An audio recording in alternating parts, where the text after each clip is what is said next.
ได้ป่ะบ่ได้นะบ่จันเจ้านักมวยกันนักมวยเลยตึง น้อง เกิน มวยก็บ่ได้เด้อเว้ย มวยกันนักที่กันเด้ปวดมีจักฮะรบกวนคนเพื่อนดิบอกว่าเอาไอ้รบกวนคนเพื่อนอันนี้เขาไอ้เตียงเพิ่นซื้อให้เอาซั่นซะ มันดองเนี่ยอ้อ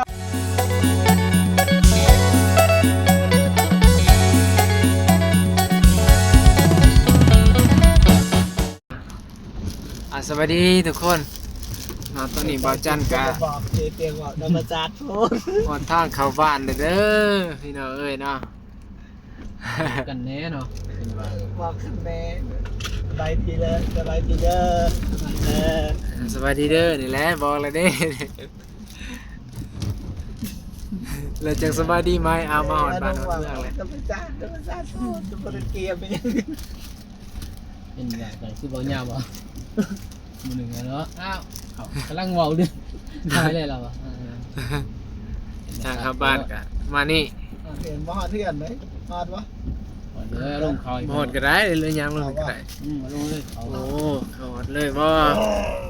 โหดแท้อ้าวเทียนหอดสารเลยเด้อทุกคนเลยเนาะ14 เมตรอยู่เมื่อกี้นี้หลายคนอยู่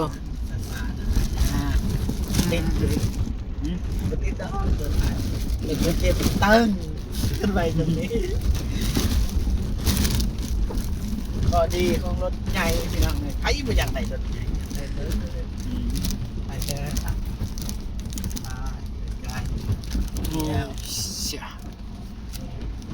เที่ยวน อนแล้วบ่คนเยือนอยู่ศาลนี่ก็ได้ ไปทางนั้นก็ได้ไป โอเคละแล้วเอาลังมานี่ เล่นก็ถอยหลังไป โอเคถอยรถก่อนบ่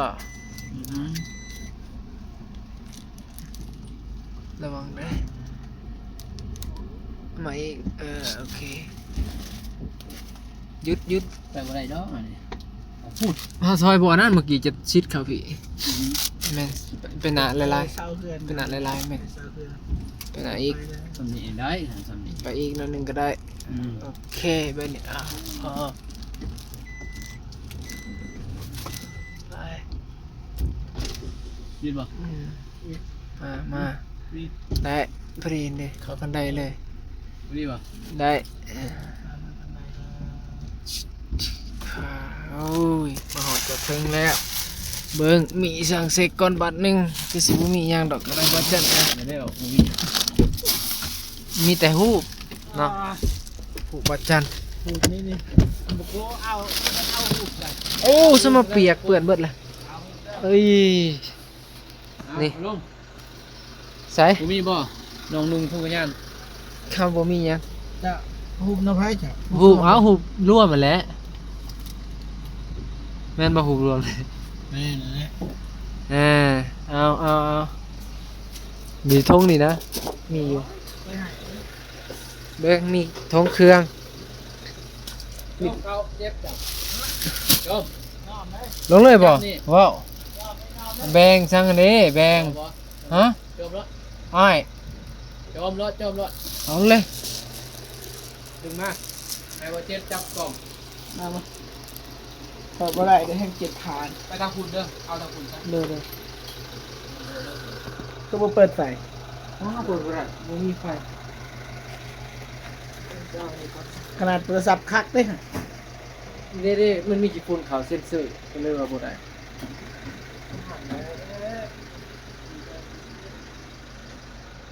มาเด้อพอเด้อมาเด้อพี่น้องเด้อสาธุ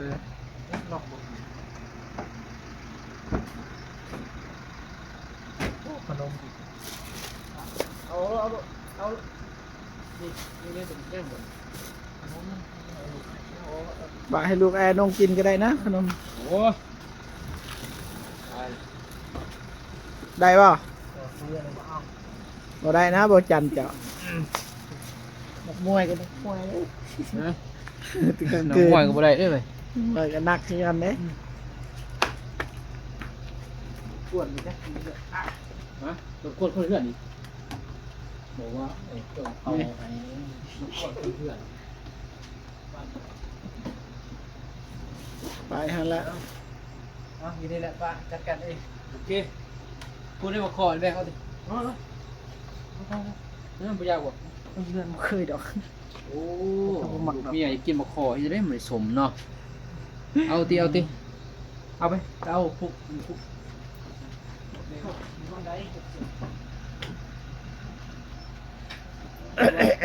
เจ็บ โดย ตำรวจก็บอกเอามาขอ โอ้ ก็บอกแกะเสียเดี๋ยวเสียเดี๋ยวก็บอกแกะมาขอ จากแล้วไอ้ตำรวจ บ่ยาวก็จักบอกขอเดี๋ยวพี่น้องเอ้ยก่อนยังบอกก่อนบอกขอเลือดเจ็บเนาะโอ้มันดิเสียงยาบุกยามาก็บ่มีติอย่างนี้เนาะ โดย เป็นว่าก็ได้หน้าตาคือโจรบ่หน้าตาคือโจรบ่เป็นว่ากันเนาะดีเลย มักจับกองแบบนั้นเนาะงงไงกองลงลุม บ่เป็นหยัง เอาครูหน่อยแท้ โทรศัพท์ทำปรับเองมา จ้ะ ฮะ เอาครูหน่อยแท้ โอ้ยได้แหละฉันมา ได้แล้ว จะเอาไปให้ไพ่นี่ลายหลวง โอ้ย กินแบ่งกันพี่น้อง กินลายมือไหน น้ำใจเพราะว่าบ่มักงูเอาให้ เออ ไปเว่าแบบนั้นเสียน้ำใจด้วย เสื่อมใจได้เว้ย เพราะว่าให้อายนุ่งนี่นะบ่ได้ว่าให้อัน โอ้ยจะว่าคอยบ่มักกินนะ ไปออกมาโอ้เสียเลย โดยจัดเป็นอย่าง บ่เพราะว่ายันพวกนี้บ่กิน โอ้ยไผกูกินสมเนาะไผเสียบ่ได้เนาะเห็นไผคิดว่าต่ำนั่นต่ำนี่ ขี้เนาะ ฮะ แม่น นี่ก็ได้เด้นี่ไผคลิป อ่า กินมะขอพี่น้องไงบ่เคยกินเนาะ อืม ก็ไปกินเคยกินบ่เคยก็ เอาโดดสวัสดีเด้อก ลับก่อน สวัสดีโอเค จะได้มื้อนี้สิไปนอนใส่เจ้า มึงเนี่ย สีท่ารถเขามาเอารถสีน้องน้องแฮม บ่ทันฮู้บ่ว่าเขามาเอาหรือบ่มาเอา เพราะว่าเขาบ่ได้บอกเลยแต่ว่าสิโทรกับยันรบกวนนี่เขาเป็นผู้ใหญ่นะเขาบ่อยากรบกวนนะจุอายเฮา เอาเสื้อเด้ออาจารย์ ยังเสือเนาะ เสื้อจ้ะ เสือเดี๋ยวเอาเสือก่อน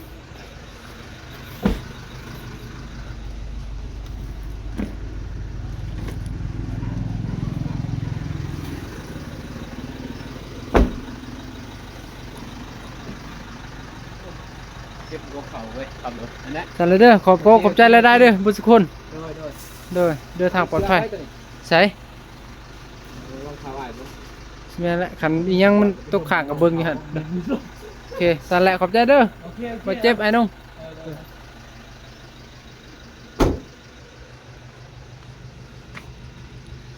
โอ้ยพี่น้องเอ้ยกำมือตื่นตาแล้วตอนนี้เป็นเวลาอยู่23 นาฬิกาเอาปะไว้นี่ก่อนเดี๋ยวไปเอาเครื่องของอยู่ลุงเดี๋ยวปลูกสาหร่ายก่อน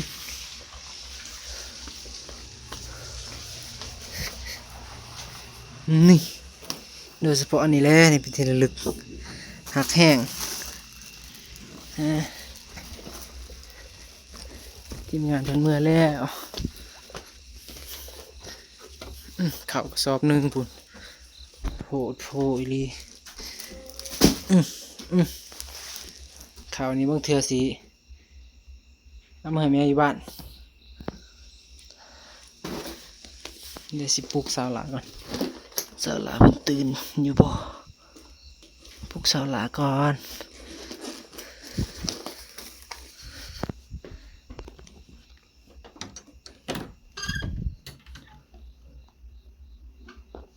เฮ้ย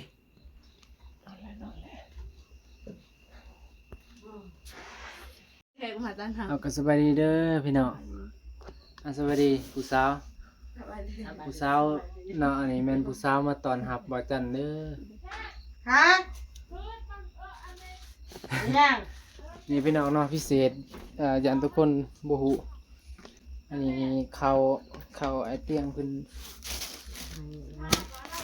ซื้อให้ว่าซั่น ด ซะ อกมันดอกนี่ออส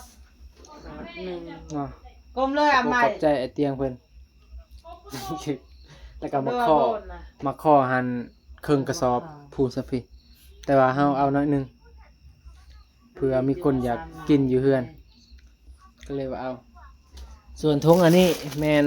ทงเครื่องบ่ได้ซื้อหยัง ยันในกระทงเลยยัง คนเบิ่งในกระทง เลือกกันเลยกันเลยกินกันแดง อ้าวบ่มีหยังตำรวจคนเมื่อกี้อยู่ด่านบ่มีหยังเนาะแต่ว่าซื้ออันนี้สะอวดตัดหลอกตัดเล็บแล้วก็แย่ขี้หูแย่ขี้ดัง ไอ้มันเลยดัง บ่มีแม่น มันแยกคิ้วขอดอกแยกคิ้ว โอ้บ่ได้ไปลายมือนี่งามขึ้นเนาะบ่ได้อยู่ลายมือนี่บ่ได้ไปลายมือไปมาแต่ใช้ดึกๆดื่นๆอันนี้11 12โมงคือบ่มาเฮือนฮะไปเลาะตลาดนัด ไปจะคืนแหละ ขึ้นเดียวนี่พากันไป มันเมื่อวานนี่ บ้านบ่ได้ไป เมื่อวานฝนตกหมด ตัวเฮา บ่ได้ตัว อืม เขาพรรษาแต่ตัวบ่เป็น อันนั้นเพิ่นคิดว่ากะว่าสิบ่ลงพอดีฝนมันสาดตกก็เลยโทรไปหาพวกเพิ่นก็เลยลง อันนี้จะฮู้บ่ว่าเสือไปนี่ ไอเตียง เสือไอ้เตียง เจ้าบ่ได้เอาเสือเจ้าเมื่อเอา โคตรดีเลย เราดีเนาะ อืมให้เข้าผู้ละสอบ4คน ซีสอบ 4สอบ สอบหนึ่งเท่าไหร่ บ่ฮู้และนำหลัง ต้องพาจากไอ้จัน แล้วก็ซื้อลายนะ คือมาให้ หลังไม้ ค่อยแก้ขี้หูให้ แม่ ตัดเล็บให้ว่าบ่มีตัดคนดังตัดหนวด ใน FC สิว่าอันโอ้มาแต่ไกลคือว่าบ่ซื้อของฝากให้แฟนว่าจันเป็นแบบนี้แต่ใดแล้วเนาะอยากได้หยังก็บอกคันบ่บอกอะไรมันแล้วสาดพี่น้องเนาะบ่เพอร์เฟกต์บ่โรแมนติก เป็นคนง่ายๆ เป็นคนง่ายๆนะอยากได้ก็เว้าเอ้าว่าจันบ่ได้เป็นบ่ฮู้ เอา ถามว่าฮู้บ่นิสัยเพิ่นนี่ฮู้เนาะฮอดกระดูกพุ่นแหละ สิบุจะได้อยู่กันจนว่า6-7-16 ปีแล้วเนาะ เนี่ย ตอนนี้เข้าอันฟังพูดเล็กก็ เป็นที่ระลึก เบิ่งก็เบิ่ง ทั้งเมื่อยทั้งมวนทั้งได้บุญอิ่มอกอิ่มใจเนาะ อุ่นค้าเปิดตัว ทุก โอ้ตัวนี้บ่แม่นนะขุดเล็กเด้อล่ะเด้อ โอ้ตัวดอง ทุกคนเนาะก็ถือว่าฮอดเฮือนเป็นที่เรียบร้อยบ่จันก็สิขอตัวลาไปก่อนพี่น้องเนาะอันนี้ก็ มี เป็น เด็กก็ เลิกเลยเด้เที่ยงคืนเลยขอบอกขอบใจ FC ทุกคนที่เข้ามาติดตามแล้วก็คอมเมนต์บ่จันตลอดเนาะแล้วก็คอยตักเตือนเนาะ มันบ่เคยมา แล้วบอกกันใหม่คลิปหน้าพี่น้องสำหรับคลิปนี้สวัสดีเด้อ สบาย